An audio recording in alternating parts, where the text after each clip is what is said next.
తాజా 30 నిషిత్ నారాయణ యాక్సిడెంట్ తెలుగు రాష్ట్రాల్లో సంచలనం కలిగించింది. పిల్లల పెంపకానికి సంబంధించి ఎన్నో ప్రశ్నలను తెర మీదకు తెచ్చింది. ఎవరికి తోచిన సలహాలు సూచనలు వారు పేరెంట్స్కి ఇస్తున్నారు. మంత్రి నారాయణ తన కుమారుడు నిషిత్కు మెర్సిడెస్ బెంజ్ కారును కొనిచ్చారు. కానీ కుమారుడి ర్యాష్ డ్రైవింగ్ను మాత్రం ఆయన పసిగట్టలేకపోయారు.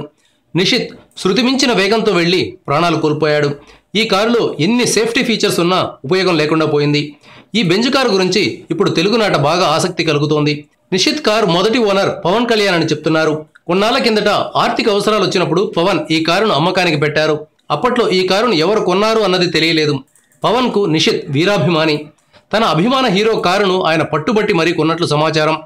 కుమారుడి ఇష్టం చూసి తండ్రి నారాయణ పలుసార్లు పవన్తో మాట్లాడి కారును కొనిచ్చినట్లు టాక్ నడుస్తోంది.